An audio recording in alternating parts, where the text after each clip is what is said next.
दोस्तों, मेवाड़ के आन बान शान महान राजपूत नरेश महाराणा प्रताप आज किसी पहचान के मोहताज नहीं है। अपने पराक्रम और शौर्य के लिए पूरी दुनिया में मिसाल के तौर पर जाने जाते हैं। महाराणा प्रताप एक ऐसा राजपूत सेनानी था जिसने जंगलों में रहना पसंद किया, लेकिन कभी विदेशी मुगल की दास्ता को स्वीकार नहीं किया।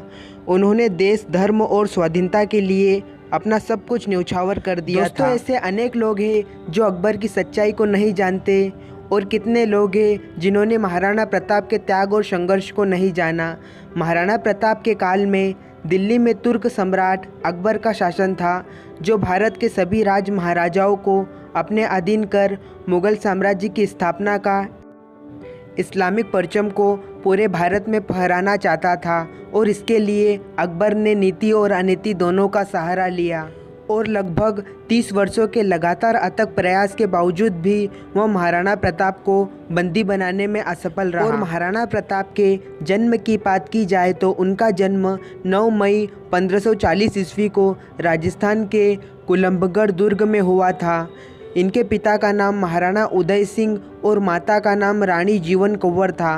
वे राणा सांगा के सपौत्र थे और महाराणा प्रताप द्वारा भारत के प्रति योगदानों के चलते भारतीय कैलेंडर विक्रम संवत में उनके याद के तौर पर उनकी जयंती भी मनाई जाती है। कई पुराने इतिहासकारों द्वारा ये भी कहा जाता है कि महाराणा प्रताप ने हल्दी घाटी तथा अन्य कई युद्ध जीते और उन्होंने अपने साहस का परचम लहराया।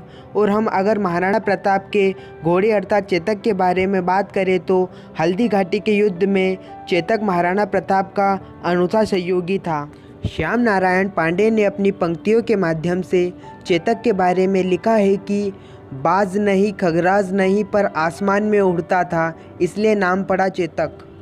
स्वामी भक्ति ऐसी की दुनिया में सर्वश्रेष्ठ अश्व माना गया। प्रताप और चेतक का साथ लगभग 4 साल तक रहा।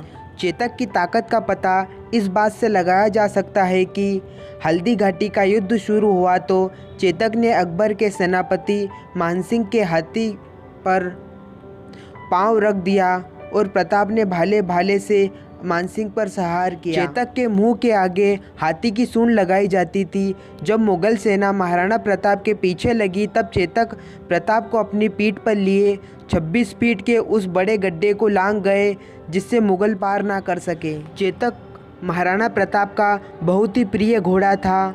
उसे निराला इसलिए भी कहा गया है क्योंकि वह निर्भीक था। युद्ध भूमि में उसे हराना बहुत ही मुश्किल था। वह महाराणा प्रताप का साथ बहुत अच्छे तरीके से देता था। वह हवा से भी तेज था। उसे पकड़ना किसी के बस की बात नहीं थी। अगर महाराणा प्रताप को किसी तरफ मुड़ना होता तो वह जब तक महाराणा प्रताप के आगे उस ओर नहीं जाती उससे पहले उसे कुछ और मुड़ जाता था। उसने बहुत सी विश्लेषण गुण थे और खूबियाँ थी, इसलिए उसे निराला भी कहा जाता है।